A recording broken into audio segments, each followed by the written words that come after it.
Hey Prof, how you doing today? Well, ready for the chat? Well, I see you have a lot of guest interviews going on. So, who's our special guest for the episode? Yeah, today we have a surprise for all the viewers.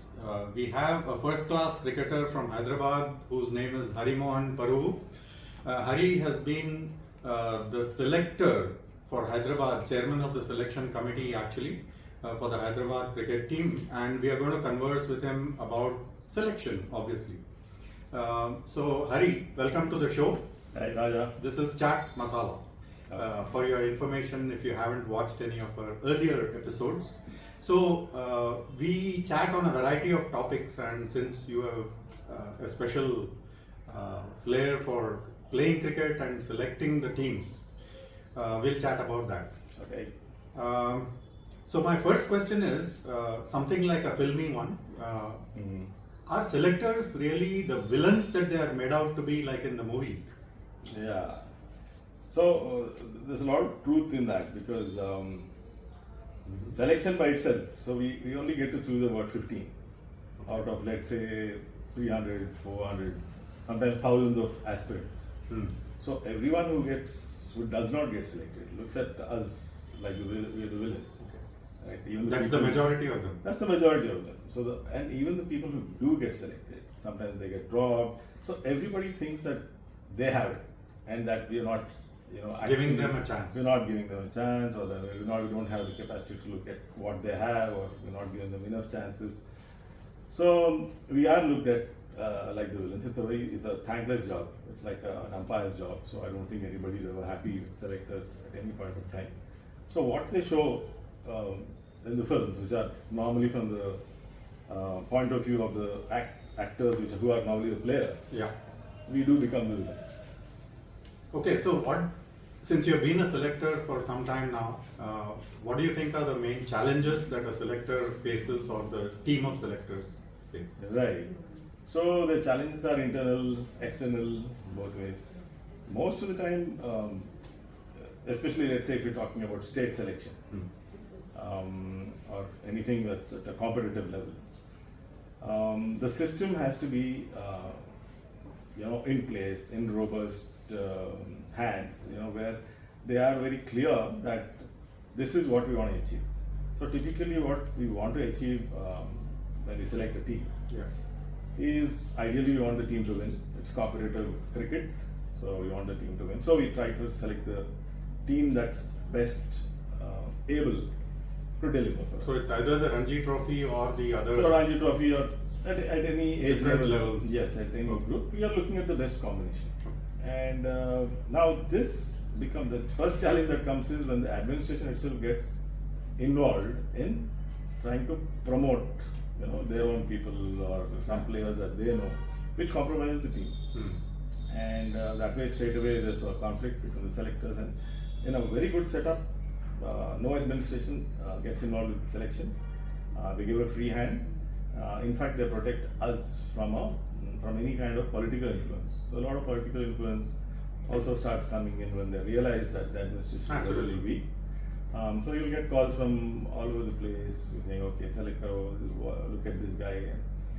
So to that extent it's fine, but then they use all kinds of methods to get to you or get into your mind. So that's the external part. The internal part is where the committee itself may have biases, and you have to kind of overcome those, get everyone on the same page. So it needs a lot of preparation, not a lot of work. It's not like you just land up and decide on, okay, this guy is better or this guy is not better. Yeah, so that was going to be my next question. What is it that you look for as a selector in a potential team member? So there are those, so typically like if we're looking at a team, there are like 15 spots, right? So we look at, so you're 11. Normally there are very specialized roles. Let's say an opener's role is a specialized role. So we look at 2 openers and 1 reserve opener in the 15. Then you have 3 to 4 middle order batsmen, and one of them again being the reserve. So ideally, and of course we have a wicket keeper. Now these days the wicket keeper also comes in as as an all-rounder. So if he's a Could good be a batsman, batsman. we need a good batsman who can also wicket keep well. Dravid was one, I believe, for a while. Yes, Dravid was one. So ideally, we need somebody who's really good as a wicketkeeper and is also really good as a batsman. Then you have typically 3 fast bowlers in the team. One of them who's an all-rounder, one who's in the reserve, and then 2 3 spinners. So there are 4 specialist spots which are in the reserve, and then 11 out here. So we have to look at the best combination that we have. Okay. Like even when you're looking at, let's say, fast bowlers, we look at somebody who can, let's say, somebody who's a specialist outswing bowler. We look at somebody who will complement him by bowling in swingers. Okay. So unless there are 2 very good outswing bowlers, you try to balance it that. Or if you have an off spinner, we try to look at a leg spinner. Yeah. So this is the basic structure of the team. So we look at, and within this we try to make the best combination that has the best chance to win. Now beyond this, we also are allowed to have about 5 standbys. Now the interesting thing is, a lot of people take it a little easy when it comes to the standbys. They're like, okay, it's good all those, good all the time. But you realize that if one person is not available or is injured, we have to go to a very specialist guy. Similar standbys, position. yes. And your entire effort can just get compromised because you just taken your eyes off the ball while you're selecting standbys. So once we get so what do we look at in the player themselves? We look at consistency, certainly. But I think more importantly, we look at those who can handle pressure. So what we realize is that there are players who can handle pressure better. So it is about pressure games. It is about how well you handle it and how much do you think you can contribute. Then we look, definitely it's a team game. We look at players. You can be a really good player, but if you're a selfish player who's compromising the team, so we kind of look at that also and say, if you're not contributing or if you're actually going against the team's goals and objectives, even those we don't really look at kindly. We look at those who can actually contribute for the team, even though you're maybe a less talented player. So who names the captain generally? Again, it's a committee decision. But again, Anything you look for in a captain? yeah, specifically? we look at somebody who has certain management capabilities, who has a slightly broader view of things, who can look at the team goals ahead of his own. So look at somebody who's more adaptable, more flexible. So it's not necessary that the star batsman would be make a very good captain. That make a very poor decision if you make which normally happens. So they either make the star the captain. The one reason why you make the star the captain is because his place is assured in the team. So Okay. the captain's place has to be assured in the team. So you need a good player. But then you have to also look at whether this person has management capabilities, has a broader vision, somebody who's very unbiased. Somebody who's, again, the moment you become captain, you start playing your players. You're not looking at promoting the team, but you're looking at promoting your own player. So we put a lot of thought. We watch them in action. We watch their minute, actions on the field. Are they taking care of the other people? Are they taking care of the reserves? Are they taking the whole team along with them? Ideally, they have to create an environment where everybody gives their best.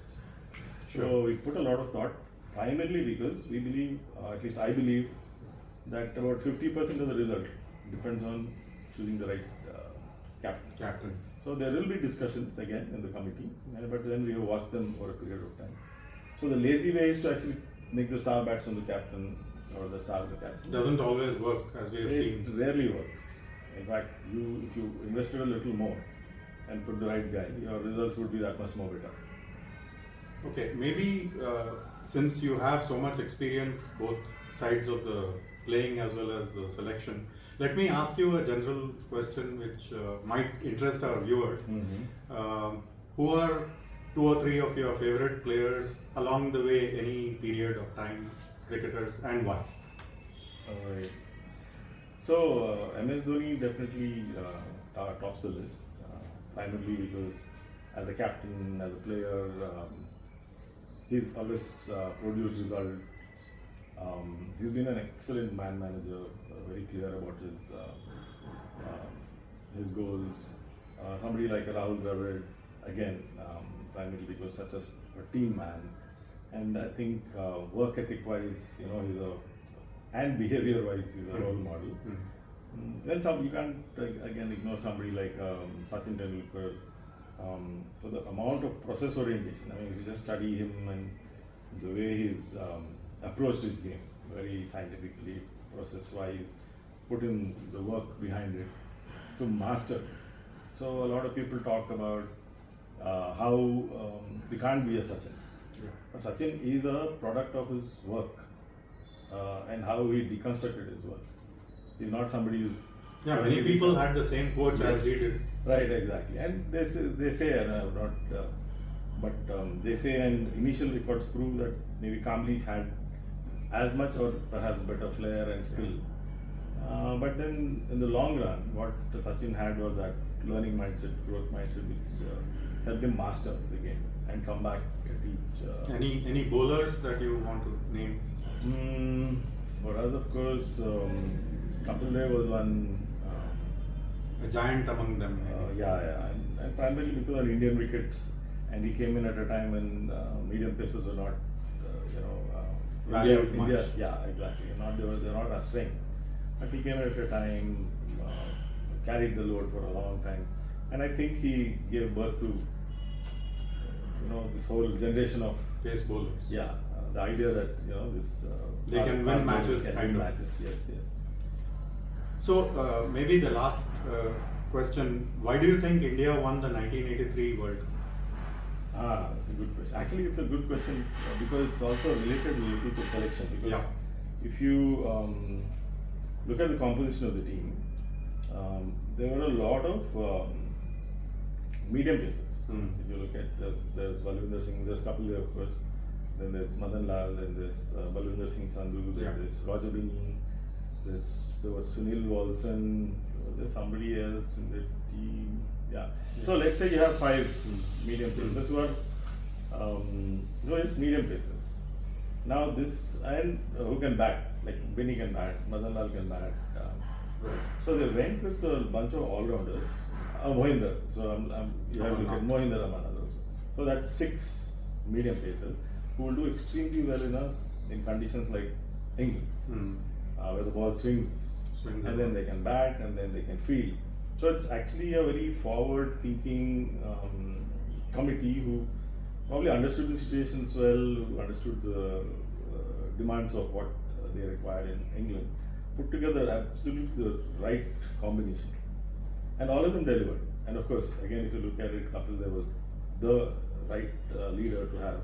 Somebody who never gave up, who had a lot of optimism. And of course, that fantastic catch. Right, his catch or that 175. The 175 against So he would always stand up, and then everybody contributed. There's not one person who did not contribute in the entire, which actually is a good team indicator of of what the captain is doing. If everybody is contributing, the captain is allowing them to deliver. So I think that was a big factor. Incidentally, I watched that final match live. Oh, really? I happened to be in front of the television. Very good. I thought It you was were fantastic. Not at Lords. Unfortunately. Incidentally, I was also watching it. Okay. So yeah. So thanks a lot. I think we have had a fascinating insight into selection, the game itself, and what makes cricketers tick, and of course viewers because of them. Yes, thank you. Hopefully, your viewers will be more forgiving of selectors going forward. In future, yeah, less of a villain. Yes, less of a villain. Let's hope so. Right. Thank you so much. Bye. Pause.